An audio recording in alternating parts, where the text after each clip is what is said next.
నేను వచ్చేటప్పుడే లోకల్ సిఐతో మాట్లాడాను, లోకల్గా అసిస్టెంట్ కమిషనర్ ఆఫ్ పోలీస్ ఏసీపీతో చెప్పాను. చెప్పి ఈ విధంగా ఉంది, ఈ విధంగా వార్తలు వస్తా ఉన్నాయి, దాన్ని మీరు సరైన రక్షణ కల్పించండి అని చెప్పడం కూడా జరిగింది. అయినా సరే పోలీస్ అధికారులకి పైనుంచి ఆజ్ఞలు వచ్చాయని చెప్తారు. మీరు మా వాళ్ళు ఏది చేసినా కానీ చూస్తూ ఉండండి అని చెప్పబట్టే కదా చూద్దాం చూస్తా ఉన్నారు. లోకల్ గా ఎవరైతే నాకు తెలిసినంత వరకు లోకల్ గా తెలుగుదేశం పార్టీ వాళ్ళు నిన్న ప్రోగ్రామ్ చేశారు. ఒక గుడికి వెళ్ళా, వాళ్ళు వచ్చి నేను చేసిన ప్రోగ్రాం దగ్గర కడిగారు, అది ఓకే అయిపోయింది. దానికి జీర్ణించుకోలేకపోయాడంట ఇది లోకేష్. లోకల్ గా ఉన్న లీడర్స్ ఇట్లా చేయడం ఏంటి అని ఇవాళ ఒక పెద్ద పేపరు నా గురించి రాశారు. లోకేష్ కి నేను ఉన్న మైండ్ పోయిందని చెప్పి అదేమన్నా పెద్ద బూతు మాట, మైండ్ పోయిందన్న మాట బూతు మాట అదేమన్నా.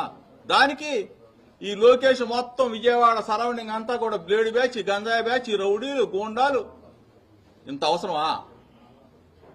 పిల్ల చేష్టలు మానుకోమా, పిల్ల చేష్టలు వద్దు. దయచేసి చెప్తా ఉన్నా, లోకేష్కి చెప్తా ఉన్నా, పిచ్చి పిచ్చి వేషాలు వేస్తే ఒక బలహీన వర్గాలకు సంబంధించిన జోగి రమేష్ మీద, జోగి రమేష్ కుటుంబం మీద, నా మీద దాడి చేయాలని చూస్తే నిన్ను మాత్రం పిచ్చి కుక్కను కొట్టినట్టు కొట్టిస్తా, తరిమి తరిమి కొడతాం. ప్రజాక్షేత్రంలో ప్రజల సమక్షంలో కొట్టిస్తాం. ఏమనుకుంటున్నారు? ఊరుకుంటాం అనుకుంటున్నారా? బలహీన వర్గాలు బీసీలు అంటే మీకేమన్నా అడ్డగోలుగా కనపడతా ఉన్నావా? మర్యాద ఇదిగో పోలీసులు కొడతా ఉన్నారు. చూడండి ఒకసారి. మళ్ళీ వచ్చారా?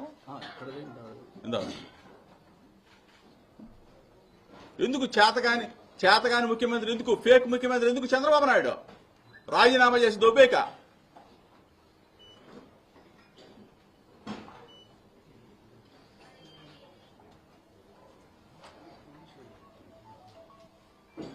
మీకు పరిపాలన చేత కాకపోతే నోరు మూసుకొని కూర్చోవాలి. మా మీద దాడులేంటి? రాక్షసానందం కాబట్టి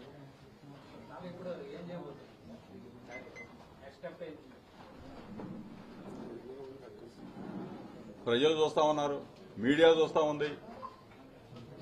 ప్రజాక్షేత్రంలో తప్పనిసరిగా బుద్ధి చెప్పక మానరు ప్రజలు. మా మీద దాడులు చేయడానికి కారణం ఏంటి? ఇప్పుడు జైల్లో పెట్టారు మమ్మల్ని, ఆనందం తెచ్చుకున్నారు, రాక్షసానందం పొందారు, ఇంకా మా మీద పగ చల్లారలేదా? ఏం చేశాం? నిన్న కల్తీ లడ్డూ విషయంలో గుళ్ళకెళ్లి మేము పూజలు చేసి సిబిఐ ఇచ్చిన రిపోర్టే కదా, మేము కొత్తగా చెప్పామా? ఏమీ లేదు కదా. అంటే అది మేము రాకూడదు, రోడ్ల మీదకి రాకూడదు, వైఎస్ఆర్ కాంగ్రెస్ పార్టీ జెండా పట్టుకోకూడదు, జగన్ అన్న జిందాబాద్ అనకూడదు అంటే మా గొంతు నొక్కేస్తారా?